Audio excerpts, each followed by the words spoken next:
मन थका थका सा लगता है, कार्य में मन ही नहीं लगता। ऐसा लगता है कि शरीर में एनर्जी ही नहीं है। सोचे हुए कार्य पूरे नहीं हो पा रहे हैं। कार्य पूरा होते होते रुक सा जा रहा है। कहीं आप गलत दिशा में तो नहीं सो रहे? नमस्कार, बहुत स्वागत है आपका। मैं हूं आचार्य सूरज शास्त्री और आप देख रहे हैं गुरु आश्रम। अक्सर लोग कहते हैं बहुत आलस्य सा लग रहा है, बिल्कुल कुछ करने की इच्छा ही नहीं होती है। अच्छे विचार तो आते हैं, प्लान तो बनाता हूं, परंतु अंततः वह कार्य छोड़ देता हूं। ऐसा आखिर क्यों होता है? कहीं आपका बेड गलत स्थान और गलत दिशा में तो नहीं लगा? नकारात्मक ऊर्जा क्षेत्र में आप कहीं सो तो नहीं रहे हैं? हमारे वास्तु के परिदृश्य में कुल 16 जोन या 16 दिशाएं हैं। इन सभी दिशाओं का अलग अलग गुण और धर्म है। यदि आप सकारात्मक दिशा में सोते हैं और निवास करते हैं, समय बिताते हैं, अच्छी ऊर्जा आपको सकारात्मक विचार देती है, आगे बढ़ने की प्रेरणा देती है और आप अच्छे तरीके से वर्क कर पाते हैं। नकारात्मक ऊर्जा वाले क्षेत्र में आप रहते हैं तो समस्या क्रिएट होने लगती है। वास्तु में 3 क्षेत्र सोने के लिए मना किया गया है मूल रूप से, जहां बेड नहीं लगाना चाहिए। एक क्षेत्र आता है दक्षिण और पश्चिम के बीच का क्षेत्र। दक्षिण और दक्षिण पश्चिम, साउथ वेस्ट और साउथ के बीच का एक क्षेत्र आता है। यह लो एनर्जी का क्षेत्र है। कहीं आपका बेडरूम इस दिशा में तो नहीं बना भी होगा। चूंकि रात्रि विश्राम के लिए सबसे अच्छा दिशा दक्षिण और दक्षिण पश्चिम और पश्चिम माना जाता है, तो हमारा बेड इन्हीं स्थानों पर होता है, हमारा बेडरूम इन्हीं पोजीशन पर होता है। थोड़े थोड़े से हेर फेर में हम जाने अनजाने में गलत स्थान पर बेड लगा देते हैं।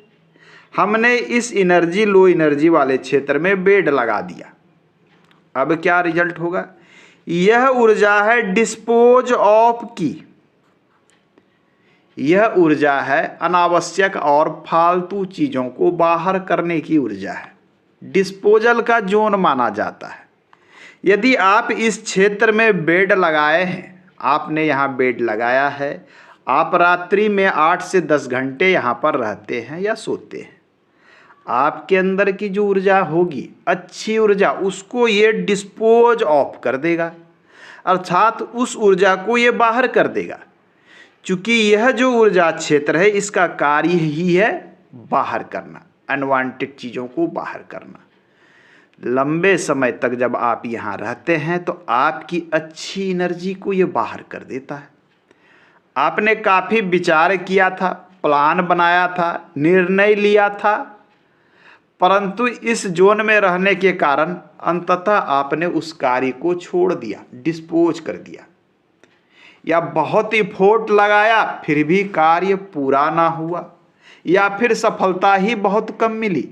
ऐसी चीज़ें देखने को मिलती है। सुबह सुबह आलस्य सा महसूस होगा, एनर्जी महसूस नहीं होगी, क्योंकि आपकी अच्छी एनर्जी निकल चुकी है। तो आज ही आप अपने बेड को चेंज करें। यदि आप इस जोन में सो रहे हैं, यह जोन ये 22.5 डिग्री का जोन है, अच्छी प्रकार से मेजरमेंट करके ही अपने बेड को लगाएं। सोने की दिशा किसी भी दिशा में नहीं, पूर्व दिशा में सर करके सोएं या फिर दक्षिण दिशा में सर करके सोएं। हमारा शास्त्र कहता है कि सोने के लिए 2 दिशा महत्वपूर्ण है, पूर्व दिशा में हेड हो या दक्षिण दिशा में हेड हो। यह देख लें, कहीं आप इस दिशा में तो नहीं सो रहे। पश्चिम और वेस्ट और नॉर्थ वेस्ट के बीच वाले एरिया में, इस जोन में तो नहीं सो रहे। यह लो एनर्जी का क्षेत्र है, यह भी 22.5 डिग्री के एरिया में आता है। यदि आप इस दिशा में सो रहे हैं, अनावश्यक रूप से तनाव से ग्रसित हो सकते हैं, डिप्रेशन का शिकार हो सकते हैं, कार्य में मन नहीं लगेगा, मन बुझा बुझा सा रहेगा, अच्छा फील नहीं होगा। अनावश्यक रूप से तनाव से ग्रसित होकर सारे कार्य को छोड़ देते हैं ऐसे लोग। लंबे समय तक रहने पर अवसाद से ग्रसित हो जाते हैं। कभी कभी संतुलन भी मानसिक को अनबैलेंस सा ये क्षेत्र कर सकता है, क्योंकि ये डिप्रेशन का क्षेत्र ही है। ऐसे क्षेत्र में 15 से 20 मिनट रहा जा सकता है, मन के भड़ास को निकालने के लिए, मन के निगेटिव ऊर्जा को निकालने के लिए कुछ देर हम इस क्षेत्र में रह सकते हैं। परंतु इस क्षेत्र में बेड लगाकर लंबे समय तक रहना वास्तु में अनुकूल नहीं माना जाता। तो क्या आपने इस स्थान पर तो बेड नहीं लगा रखा है? पूर्व दिशा का एक क्षेत्र, यह देख लीजिए। पूर्व और साउथ ईस्ट और ईस्ट के बीच का एक क्षेत्र। यदि यहां पर आपने बेड लगा रखा है तो ऐसे लोग अनावश्यक रूप से तर्क वितर्क बहुत करते हैं, बहुत ज़्यादा डिस्कस करेंगे। जब किसी भी विषय पर तर्क वितर्क बहुत ज़्यादा होगी, डिस्कशन बहुत ज़्यादा होगी, तो उसके रिजल्ट क्या होंगे? शून्य हो जाते हैं। कहीं आपने यहाँ तो बेड नहीं लगा रखा है, तो बेड लगाने से पहले बहुत सारी चीज़ों को ध्यान में रखा जाता है। सारी चीज़ों को देखते हुए आपको अपना बेड का पोजीशन और शयन कक्ष का पोजीशन तय करना चाहिए।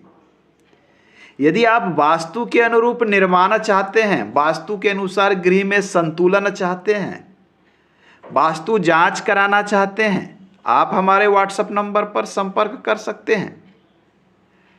वीडियो अच्छा लगे तो लाइक सब्सक्राइब अवश्य करें। अपने चाहने वाले को, फैमिली मेंबर्स, फ्रेंड्स को शेयर भी करें। धन्यवाद।